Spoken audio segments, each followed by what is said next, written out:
Sekreti I maleve, midis shkencës dhe shpalljes hynore. A I keni vështruar ndonjëherë nga afër? Ata që ndrojnë aty, të paanshëm nga koha, të paprekur nga stuhie e dekada, si roje të heshtura të tokës.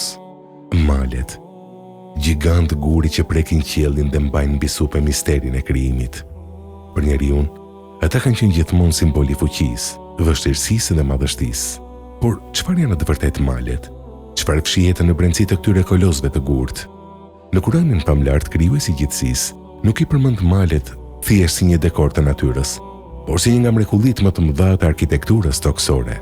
Në surën Nebe, ajeti 6, Zoti pyet njeriu: "A nuk e bëm ne tokën të shtruar, ndërsa malet si kunja?"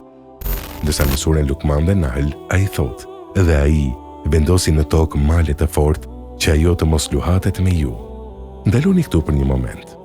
Kurani përdor fjalën autad, që do të thotë kunja apo gozhda, me të cilat fiksohet çadra në tokë. Gjatë shekujve, njerëzit mendonin se malet ishin thjesht ngritje sipërfaqësore guri. Por çfarë zbuloi gjeologjia moderne në shekullin e 20? Nën konceptin e izostazisë, shkenca vërtetoi se malet kanë rrënjë të thella nën korën e tokës, shpesh disa herë më të thella se lartësia e tyre mbi sipërfaqe. Dhe pikërisht si kunjat, këto rrënjë stabilizojnë pllakat tektonike të tokës, duke parandaluar luhatjet e fuqishme gjatë rrotullimit të saj. Ajo që shkenca e zbuloi me aparatura moderne, u shpall në shkretë të tjerë para më shumë se 1400 viteve. Por malet në Islam nuk janë vetëm gjeologji. Ato kanë një shpirt, ato dëgjojnë, ndjejnë dhe I nënshtrohen krijuesit të tyre. Profeti Muhammed, paqja qoftë mbi të, mbante një lidhje të thellë dashurie dhe emocionale me to. Kur vështronte malin Uhud në Medinë, ai thoshte me një afëri të padëgjuar: "Uhudi është një mal që na do ne dhe ne e duam atë." Imagjinojeni, dashuri për një mal. Në një tjetër ngjarje prekse, kur profeti alayhis salam ishte mbi malin Uhud bashkë me Abu Bekrin, Omerin dhe Osmanin, mali filloi të dridhej nga pesha e shpalljes dhe e pranisë së tyre. Profeti goditi lehtë tokën me këmbë dhe I tha: "Qetësou o Uhud, sepse mbi ty ka vetëm një pejgamber, një sidik dhe 2 dëshmor."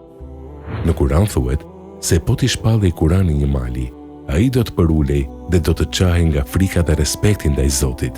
Malet janë dëshmitarët tanë të heshtur. Ata ishin këtu para nesh dhe do të jenë këtu pasi ne të largohemi, deri në ditën kur krijuesi I tyre do t'i shpërndajë ato si pluhur në ajër. Sa herë që të kaloni pranë një mali, mos shihni thjesht gur, shihni një mrekulli.